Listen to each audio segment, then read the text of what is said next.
Good morning, everyone. I am joined today by Lucinda Lilley, Vice President of FBS Property Management and President of the Southern California Rental Housing Association. We are also joined by Nichel Ince. Nichel is a sales executive with Fidelity National Title and has over 18 years of title and real estate experience.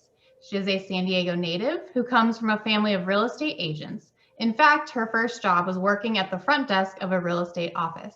Welcome, Lucinda and Nichel. Thanks, Melissa. Happy to be here. Today, we are going to discuss the County Board of Supervisors' recent decision on eviction moratorium and rent cap. Nichel reached out to us with questions and wanted to make sure she had good information for her clients. So we thought, why not do a video? Nichel, go ahead and take it away with your questions. Great, thanks. Lucinda, I wanted to start with what actually happened. This all came about pretty fast and unexpected, right? You know what, Nichel? Yeah, it came out of the blue to us in early April. Supervisor Vargas was trying to freeze evictions unless there's an imminent health or safety threat to other tenants of occupants of a property until 60 days after the stay-at-home and work-at-home orders are lifted by the governor and the local emergency's been lifted. There are also some limits to rent increases. The County Board of Supervisors tried to slam this through as an emergency order on April 6th. Because they didn't get the votes as an emergency order, it got moved to May. It was delayed 30 days. The first meeting in April caught us off guard. But the second meeting, we had over 250 housing providers call in objecting to this ordinance. The sad part is that while the tenants' rights groups pushed this with the Board of Supervisors, we as housing providers were not invited to the table to weigh in. We wanted to help solve the problem that they were claiming existed. The whole thing is overreaching on the part of the supervisors, and we already have an eviction moratorium and a rent cap with AB 1482. Despite overwhelming opposition, the supervisors' vote was 3-2, and it passed. This goes into effect June 3rd.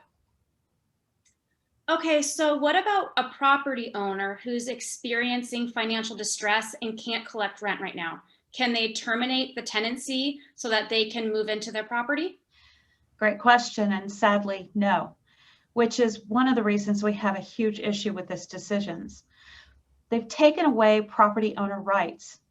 A homeowner, a property owner should have every right to move back into a property they own. Many of these property owners are indeed suffering financially as well, and they are couch surfing or living in their cars. If I can jump in here and provide a personal story, we actually had one owner give notice to his resident back in February 2020 so that he could move back into his studio condo in March. Then the pandemic hit, and this resident refused to pay, refused to move, and even refused to participate in any rent relief programs. We obviously could not evict him, and he finally abandoned the property in March of 2021. Leaving this owner with over 12 months of mortgage, HOA, and unpaid utilities, not to mention the damage to the unit that the owner ended up cleaning himself just to save a buck. Wow, so this really has had the biggest impact on mom and pop housing providers, right? Yeah, just like this property owner will never recoup his losses because the aid is not helping those who've actually already moved out. It's only approved for current residents who will assist us in applying. There's a lot of supposition that, well, rental property owners can just apply for the rental assistance themselves, right? No, we can't do it alone. There are many personal questions asked on the emergency rental assistance application that a property owner or rental housing provider can't answer. Another problem with this is that, like the property owner Melissa's discussing, many who've been harmed will never return their property to the rental housing market. It's another example of how government plays a role in reducing supply in an already high demand. We're in a housing shortage. The mom and pop landlords, or as we call them, housing providers, are unfairly being asked to bear the burden of this pandemic.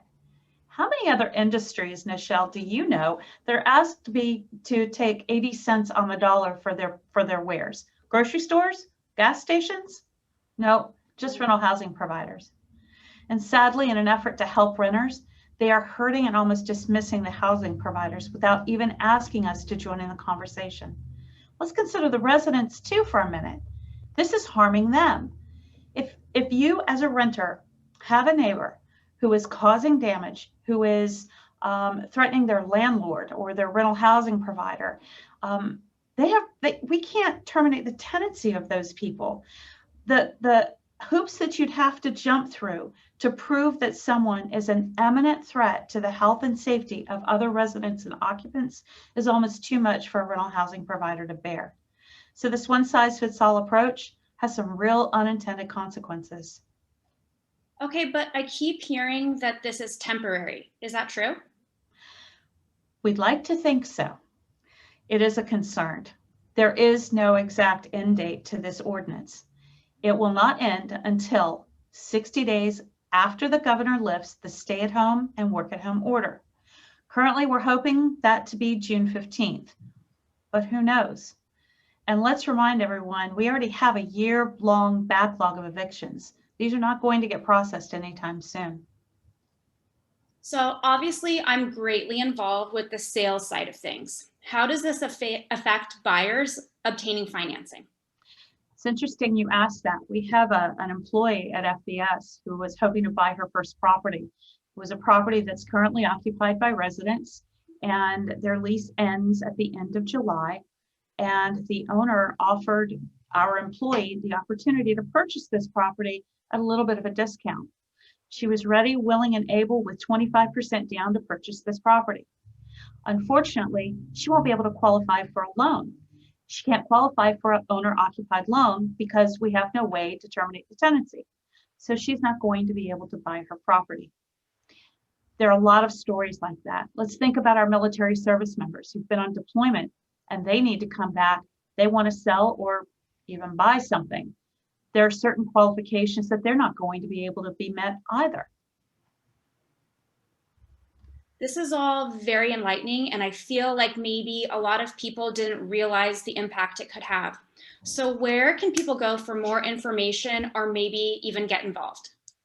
Love that you asked that question. The Southern California Rental Housing Association is a great place to start. SoCalRHA.org. They're advocating on behalf of rental housing providers all the time as we speak. Housing providers are not the bad guy. We want to work together, and more legislation is counterproductive. It's time for collaboration. It's time for education.